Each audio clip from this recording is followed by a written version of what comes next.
It has been said that democracy is among the weakest systems ever conceived by man. Now, national conservatives, and many socialists, will tend to use this as an argument against liberal democracy, citing the supposed strength by comparison of their preferred systems. And conversely to this, there seems to be a tendency among today's liberals to outright refute this claim, and instead argue, whether implicitly or explicitly, that liberal democracy is an inherently strong system of government. I would argue, however, that the opponents of liberal democracy are correct, in a sense. Democracy, in its many forms, is an inherently very weak system. The division of power to such an extent makes it theoretically very easy for would-be autocrats to undermine and exploit. This goes doubly for presidential republics such as the United States, because the mere existence of such a powerful office as the president, while quite useful, often lends itself to authoritarianism.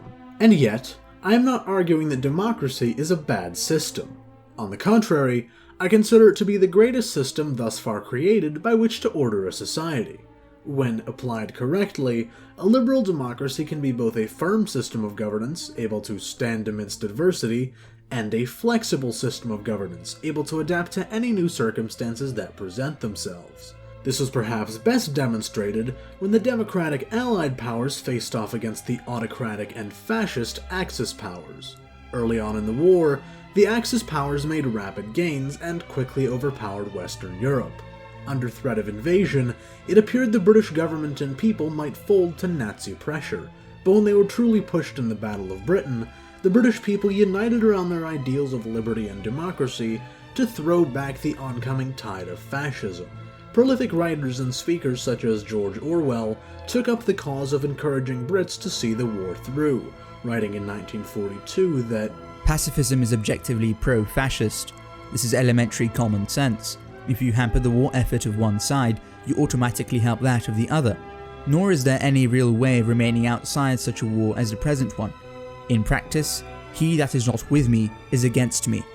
In a time of crisis, an entrenched democracy unites its people in the face of the greatest adversity. Meanwhile, in Germany, the exact opposite could be seen taking place. As Germany's early war momentum faded and the war became increasingly difficult, German high command turned to the use of fear and tyranny to maintain control of the people.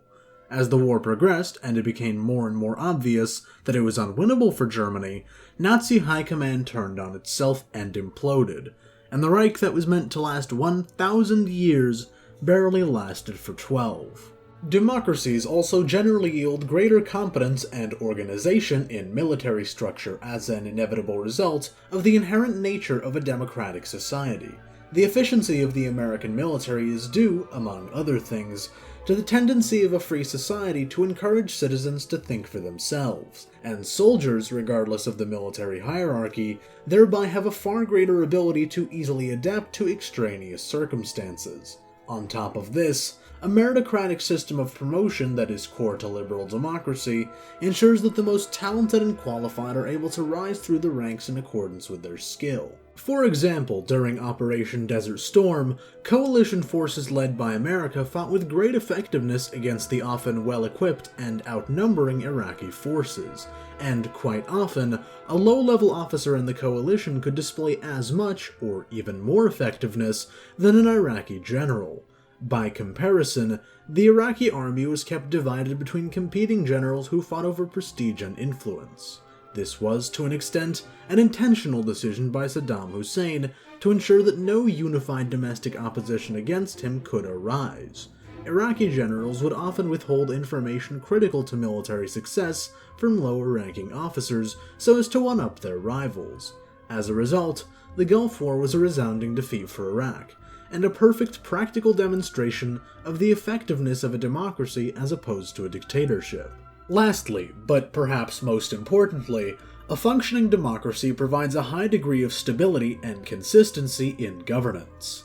As we're seeing right now in the United States, even the weakest and most incompetent leader is, at the end of the day, temporary, a brief mistake in the long run. Democracies rarely produce the great and inspirational leaders sometimes seen in autocracies, but at the same time, rarely do they yield truly horrible leaders. Democracy, therefore, provides redundancy. If a leader or government is failing, they can simply be replaced come the next election. Now contrast this with an autocratic state like the Russian Empire. For all its majesty, the average Tsar was far more akin to Nicholas II than Catherine the Great. For every Augustus, you get 5 Caligulas. For every Frederick the Great, you get 5 Wilhelm IIs. A weak leader in an autocracy often means years of strife, oppression, and bloody civil war to follow. Just take a look at the crisis of the 3rd century in the Roman Empire or the Russian February and October revolutions. Meanwhile, the stability provided by a democracy allows her citizens, and subsequently society, to grow and flourish relatively unimpeded. However, no democracy is stronger than the will of its citizens to maintain it and engage in it. When the people stop caring to preserve democracy, its collapse is all but inevitable. This is the issue faced by every young democracy, and it is the reason why so many of them fall. Thus was the case in Weimar Germany, whose Iron Front fought manically against the forces of both fascism and communism to maintain the fledgling German Republic. Unfortunately, despite their vehement efforts, the German people did not wish to maintain the system. They were exhausted from first a generation-destroying war and then 2 crippling economic crises. And so ultimately, they voted the Nazi Party into power, ending the democratic experiment in Germany and bringing about what is considered by many to be the most brutal regime in modern history. The opposite problem is faced in old democracies such as the United States, Britain, and France. Rather than a lack of democratic entrenchment, countries like these face the problem of overconfidence. That is to say, the belief that the democratic system has always and will always be in place. The republican virtues upon which a country like America was founded become taken for granted and forgotten, and so increasingly authoritarian and anti-democratic measures become acceptable. Therefore, it is the duty of the people of a nation to uphold those republican values, because those values are the foundation of democracy, and the popular adherence to them is the only thing holding it together. As Gordon S. Wood writes in The Radicalism of the American Revolution, monarchies could tolerate great deals of self-interestedness, private gratification, and corruption among their subjects. After all, they were based on dependence and subservience, and had all sorts of adhesives and connections besides virtue to hold their societies together. Monarchies relied on blood, family, kinship, patronage, and ultimately fear. But republics could never resort to such force. In their purest form, they had no adhesives, no bonds holding themselves together, except their citizens' voluntary patriotism and willingness to obey public authority. Without virtue and self-sacrifice, republics would fall apart. A republic is quite similar to a diamond. When applied correctly and properly maintained, it is practically indestructible. However, when its integrity is degraded, and when it's struck at just the right angle, it can be shattered with little effort.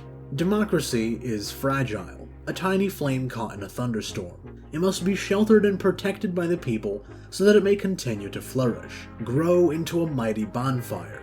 In his first inaugural address, George Washington said that the preservation of the sacred fire of liberty and the destiny of the Republican model of government are justly considered as deeply, perhaps as finally staked, on the experiment entrusted to the hands of the American people.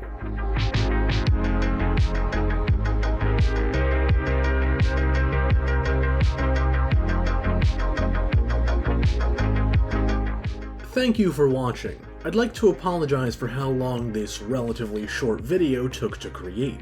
School is hell, and I've had trouble finding any time to work on videos.